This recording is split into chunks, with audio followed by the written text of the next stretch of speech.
저는 현재 마곡에서 남동생과 함께 뷰스짐이라는 PT샵을 운영 중이고, 피트니스 대회에서 비키니 종목을 뛰고 있는 4년차 트레이너입니다. 제가 트레이너가 되기 전에 사실 시중은행에 근무를 했었어요. 그때 직급이 대리여서 회사에서는 물론이고 친구들한테 장난처럼 최대리 하고 불리고는 했는데 저는 그게 나쁘지 않더라고요. 그래서 활동명 같은 걸 만들면서 제 아이덴티티를 어떻게 표현을 할까 고민을 했는데 처음엔 운동하는 직장인이었잖아요. 그래서 운동하는 은행원 같은 건 너무 많고 그래서 운동하는 최대리로 이름을 지었어요. 근데 이제는 관장이니까 활동명을 바꿔야 하는 거 아니냐고.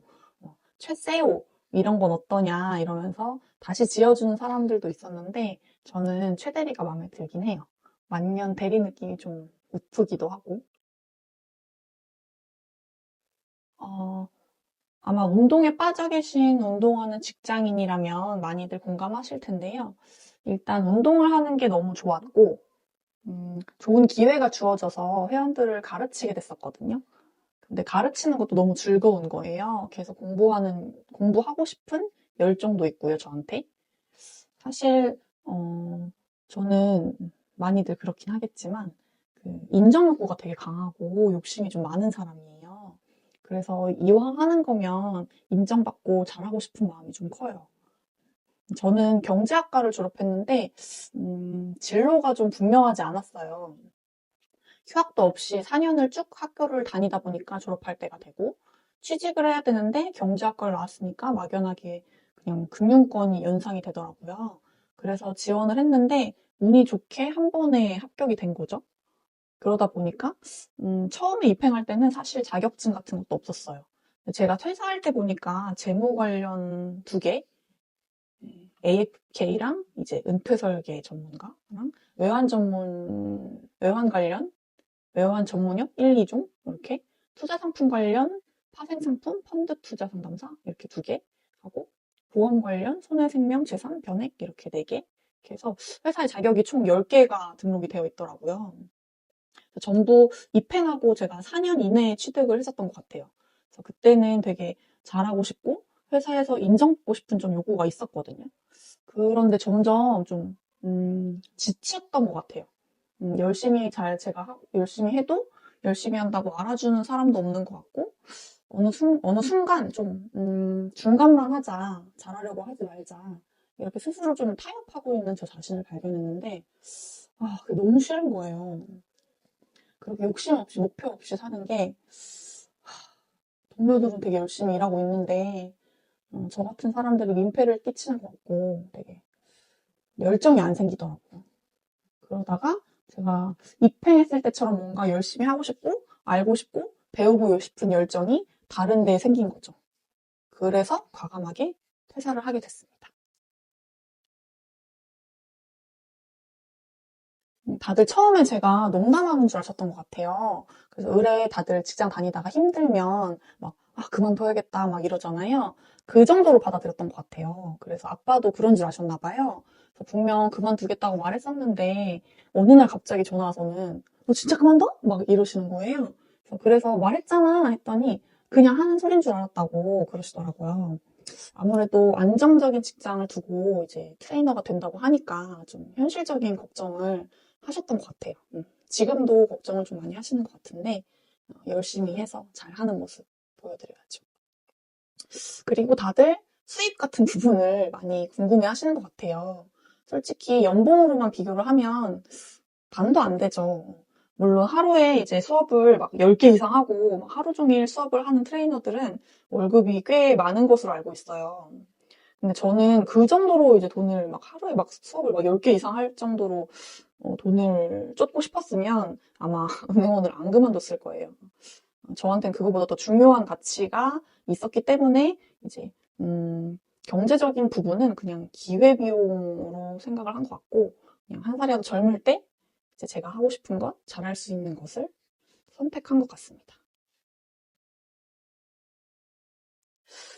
직장인분들은 다 아실 텐데 1년에 한 번씩 의무적으로 건강검진을 하잖아요. 제가 나이가 아주 많지는 않다 보니까 일반 검진 대상자였어서 검진 종목이 많지 않았는데도 불구하고 은행 근무하면서 매년 소소한 이제 건강 이상 징후들이 좀 생기더라고요.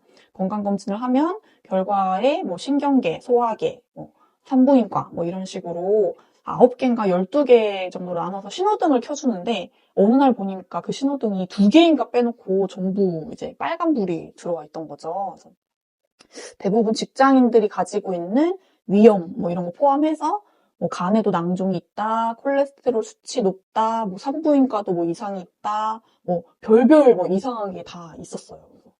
그래서 그때 문득 이제 이렇게 살다가는 진짜 큰일 나겠다 싶어가지고 그때 이제 건강한 습관 하나 만들어야겠다 해서 헬스를 시작하게 됐습니다.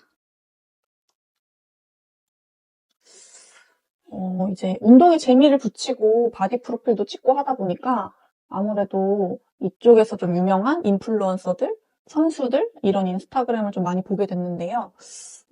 처음에는 이제 대회에 나가서 누군가들과 비교를 하고 경쟁을 한다는 것 자체가 너무 스트레스라서 대회는 좀 남의 일이라고만 생각을 했어요. 그래서 나갈 생각을 아예 안 했었는데 그때 마침 또 코로나 때문에 피트니스 시장이 되게 활성화가 막 되면서 주변에 막 그냥 직장인이었던 일반인 분들 막 이제 막 운동을 막 시작한 헬린이 같은 분들도 이제 대회에 도전을 하는 모습을 보면서 어, 혹시 그냥 경쟁하기 싫어라는 거는 내가 좀 용기 없고 자신 없는 내 자신을 이제 포장한 비겁한 변명이 아니었나?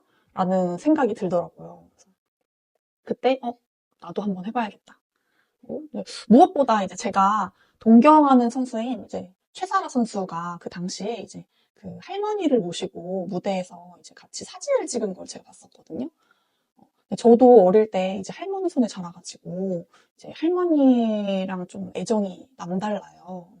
그래서 그 사진을 찍은 걸 보고 나도 좀 저렇게 한번 해보고 싶다라는 생각을 좀 했던 것 같아요. 그래서 대회에 도전하게 됐지만 결국 이제 못 해봤지만요.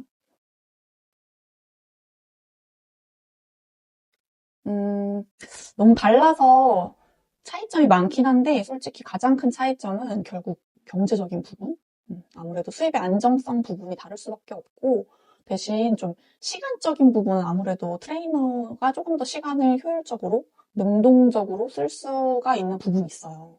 그래서 아무래도 그게 좀 다르고 선수로서 다른 점은 직장인일 때는 좀 삶의 루틴 자체가 직장에 맞춰져 있다 보니까 식단이나 운동 시간 이런 것들이 좀 규칙적이었는데 트레이너는 그런 게 없거든요.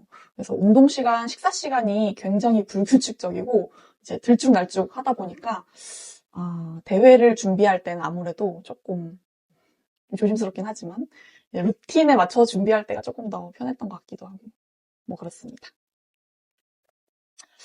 그 밖에 좀 궁금하신 점들이 또 있다면 제가 또 이런 이야기할 수 있는 기회가 생겼을 때 좀 더 재밌는 구체적인 이야기로 찾아올 수 있으면 좋겠습니다.